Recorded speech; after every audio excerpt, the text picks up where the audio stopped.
વિંધ્યાચલ એટલું વધ્યા, આ દેવીપુરાની અંદર કથા આવે, એટલું વધ્યા તો સૂર્યની જે કિરણો પૃથ્વી પર પડતા હતા એના કિરણોને રોકી દીધા. આટલી વિંધ્યાચલની ગરિમા.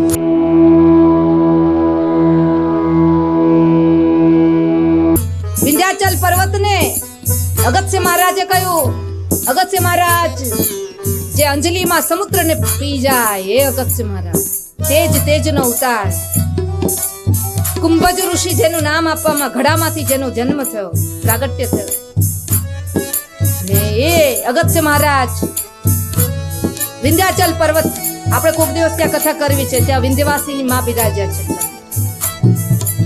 વિંધ્યાચલ પર્વત પાસે પધાર્યા.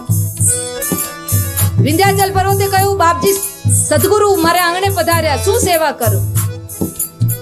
વિંધ્યાચલ એ સમયે પોતાની વિસ્તાર વધારતો જ જતો તો, બધાને બતાવવા માંગતો તો હું હિમાલયથી મોટો થવાનો છું. જે દેખો, એકવાર હમ કિસી સે કમ નહીં ઓ કરીને ના બતાવું તો મારું નામ વિંધ્યાચલ નહીં.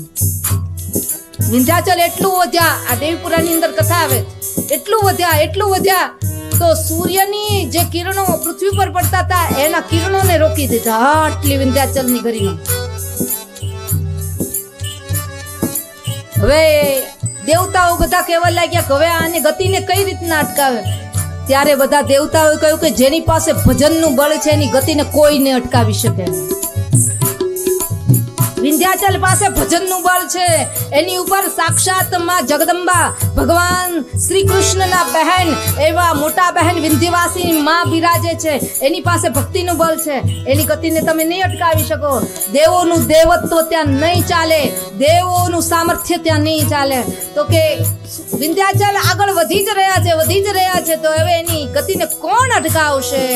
ત્યારે કે મોકલો અગસ્ત્ય મહારાજને.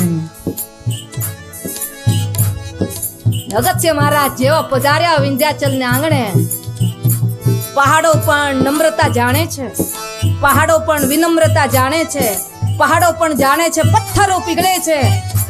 કોઈ ઋષિ મુનિઓનું સ્વાગત કઈ રીતના કરવું ને એને પ્રણામ કઈ રીતના કરવા એ પહાડો પણ જાણે છે. મારા દેવી ભાગવતીનો પહાડ દેખાય છે પથ્થરના રૂપે, પણ માનો ભક્ત છે, દિલથી એકદમ કોમળ છે.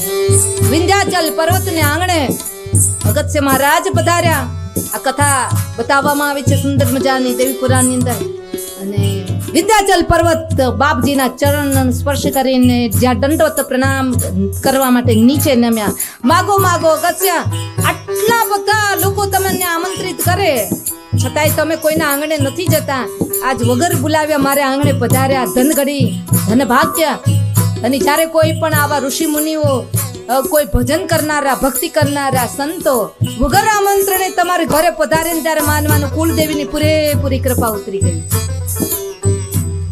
અગસ્ત્ય મહારાજ જ્યાં વિંધ્ય પર્વતે પ્રણામ કર્યા ને, દેવતાઓએ કામ સોંપ્યું હતું કે વિંધ્ય પર્વતની ગતિને તમારે અટકાવવાની છે. ભજનાનંદીની સામે ભજન કરનારો વ્યક્તિ જઈ શકે, બાકી બીજા કોઈની તાકાત નથી. દેવતાઓ પણ ત્યાં ન જઈ શકે. એટલે અગસ્ત્ય મહારાજે શું કહ્યું ખબર છે? અગસ્ત્યએ કહ્યું, સાંભળ વિંધ્ય પર્વત, હું જ્યાં સુધી દક્ષિણની યાત્રા કરવા માટે જાઉં છું, જ્યાં સુધી દક્ષિણમાંથી પરત ન આવું ને ત્યાં સુધી આમ નામ નમીને જ ઉભો રહેજે. ઉભો થતો ને, ખબર હતી કે ઉભો થશે તો સૂર્યની ગતિને અટકાવી દેશે, સૂર્યના કિરણો પૃથ્વી ઉપર પડતા એને અટકાવી દેશે. વિંધ્ય પર્વતની અંદર તપસ્યાનું, ભજનનું, માં ભગવતી દુર્ગાના આવિર્ભાવનું એટલું એની પાસે બળ છે. એટલે એ બળને અટકાવવાનું કામ કોણે કર્યું?